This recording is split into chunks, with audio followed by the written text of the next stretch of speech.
competitors for round 2 of the Castrol Mr Motocross series held at Broadford in Victoria last weekend. But it didn't deter a good crowd from driving the 1 hour north of Melbourne to watch the Battle of the Bikes. Defending champion Craig Dack, who leads the competition, has a strong following of young fans.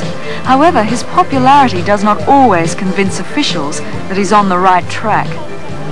The general competition rules say it has to have a 1698 approval sticker on it, and those helmets have it. Well, how come in Sydney when I saw Arthur Brizard the week before... Are you going to let me finish? He said if you get an approval from the helmet manufacturer, then you will be able to use the helmet. We went to Sydney, handed them this bit of paper here, okay, they gave us a sticker, we rode the whole day, no problem. We get down here, and there's a problem.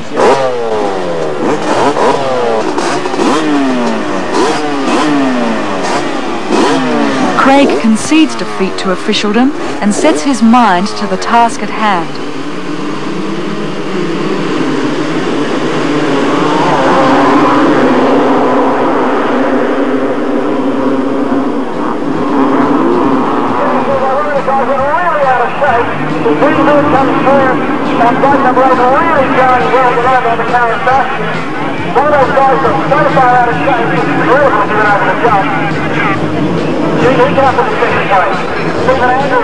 The man who for so long has dominated Mr Motocross struggled to find fitness and form to meet the challenge from Queenslander David Armstrong.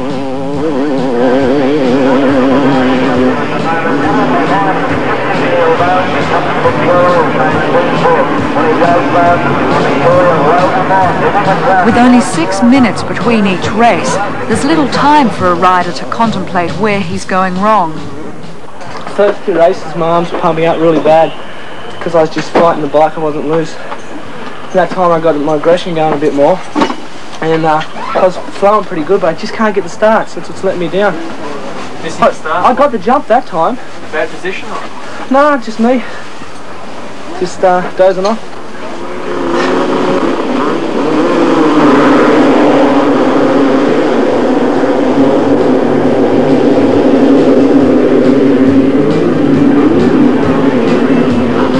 With only a 6-point lead over Armstrong by the 4th and final race, Dack needed a good win to consolidate his position as leader of the current Mr Motocross series.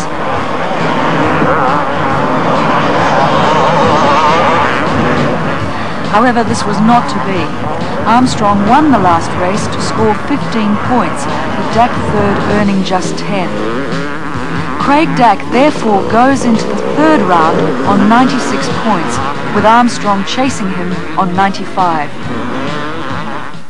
Lou Wallace reporting live for the Indoor Supercross Masters, especially at somewhere like the Entertainment Centre.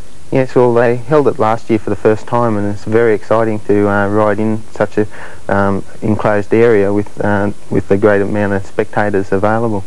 Not only the amount of spectators, but the noise. Well, I don't know about for you, I guess you're sitting on the bike so you don't hear those kinds of things, but for the spectators themselves, the excitement is unbelievable because of the noise, the fumes, the atmosphere, and being that close to the action. Yeah, well, being so close and undercover, there's no chance of rain or anything like that, and with the velvet seats you get a really good spectator view.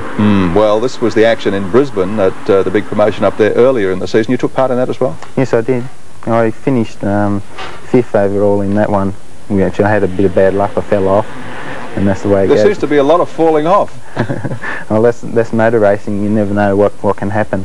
But in this particular, I mean, the circuit, I guess, is so tight, and the starts, I guess, must be all important. Yes, it's very important to get out the gate really quick, and to get to the first corner first is a big advantage.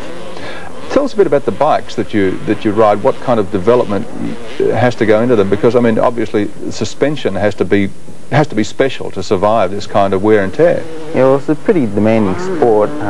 With motocross, the bikes are pretty much standard. You've got to play off the suspension a little bit and get the motors to go as fast as you can, because the race to the first corners, as I said, was the biggest part, and especially in the supercross like Sydney Entertainment Centre.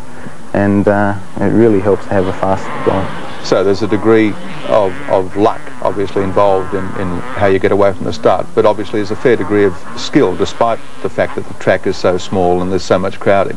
Yeah, well, you have to be fairly fit also to go with all the bumps and jumps around the circuit, and the bikes have to be fairly competitive. Tell you what, you wouldn't want to fall over when you were in front. I mean, does that happen to you? Yeah, sure does. You just got to watch the other riders just in case they don't run over you. But yeah, it's not too dangerous. It's pretty well on par with rugby league. As far as injury-wise, anyway. Tell us a bit about the format for the 3 nights of the Coca-Cola Masters. On Friday night there's America versus Australia Challenge, and that's pretty spectacular. We have a lot of American riders coming over, and they're very good riders at that. Guy Cooper, who finished second last year, also rode the Coliseum in America, and that's the biggest supercross over there, and he finished second to Ricky Johnson, so he's going very well.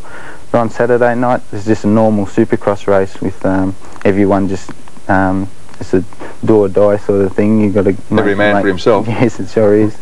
You got to make the final, and that's it. And Sunday night is also Australia versus America Challenge. Yeah, it's actually an afternoon session on the Sunday, isn't it? Yeah, it's just for the up-and-coming riders and the best junior riders in Australia also. Listen, what about your own form? You're contesting the Mr Motocross series at the moment. You're reasonably well placed, but you haven't had a lot of luck. No, I rode fairly well at round 1. I finished third, but I was still up there in the points. In round 2 I was riding very well, and I won the first race, but I had a few mechanical problems which put me out the next 3 races. And I was at Alice Springs racing the Fink Desert race, and I broke a bone in my hand, which put me out of round 3. So I've only really ridden 1 round. So with 2 rounds to go, you're still in there with a chance? Yeah, Craig Dack's a fair way in front, so I don't think I'll be able to catch him, but second place is on my list anyway. Never mind, there's bucks up for grabs here at the Coca-Cola Supercross Masters.